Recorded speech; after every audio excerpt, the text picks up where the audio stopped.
look at SEBI's notification. I will not call it as a directive, but it is more like an alert that small cap fund managers, they need to be careful. They need to have a mechanism in place. How will they deal with risk? How would you read into that notification or that alert from SEBI? Yes, Nikunj Saab, that was written to AMFI, and AMFI in turn wrote a letter to several asset management companies. Being a distributor, we got a hand on it. I see that as a great caution, point one, but I would not see that in isolation. Like yesterday, NSE released its rejig of all its indices.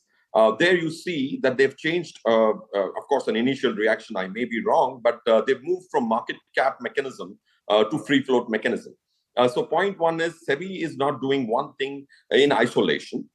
They've also written to exchanges, I would guess, because if there is a certain method of indices creation has withstood the test of time, and then suddenly move from total market cap to free float market cap, that's a great move in conjunction with SEBI's letter to asset management companies through AMFI.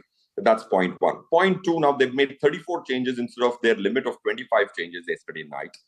So there has been a lot of rally because there's liquidity chasing a fewer stocks with lower free float. So I think that's how I would see it. But the letter of AMFI to asset management companies reads the second point seems a little more worrying for me, which says that people should not have a first mover advantage for an exit.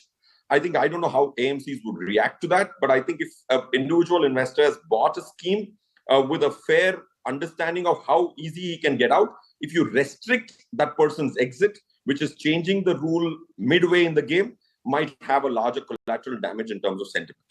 But how will it work? I mean, to put it very simple, if you have to redeem a unit, you have to take an application, get it endorsed, and that day's NAV is applicable. Similarly, you can go online and redeem your unit before the cutoff time, and you will get that day's NAV. So, in totality, how will this process be implemented? Yes, Nikunj bhai, of course, like you rightly said, when business as usual, I could access my money with whatever corresponding exit loads exist. But there have been instances of restricting flows in the past. There are provisions like, if I remember right, in 2008, FMPs used to be liquidatable.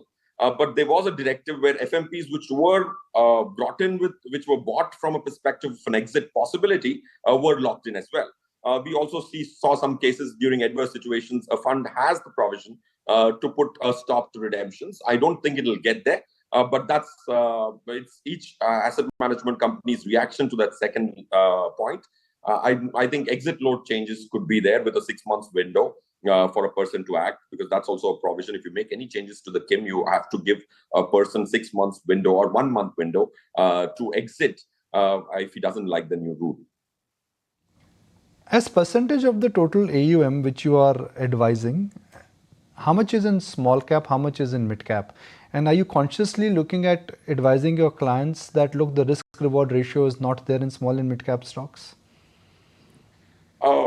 I think small cap as a word has not changed over the years, but the definitions, English may have not changed, but mathematically they've changed. So to answer your pointed question, we have gone long on small cap from 5-7% as implied exposure in our model portfolio to almost about 27%.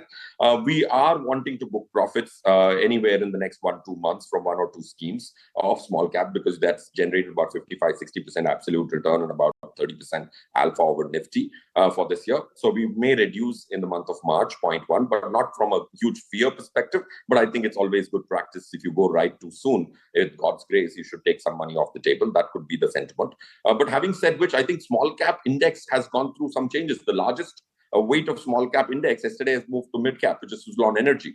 So if you look at the index of 250 stocks and look at its earnings, the earning estimate for the 250 stocks weighted average, according to us, is 670 rupees. The price is about 14,800 odd. So we are looking at an index level only 22p, and Nifty is at 21p. So I think the devil again lies in the detail. There are stocks with 10p in the index. There are stocks with 100, 150p in the index. So I think that the name of the game is going to be far more detailed, and every fund manager has the provision to have 34%, 35% outside the small cap universe, which is defined differently than the index. So there is going to be an evolution.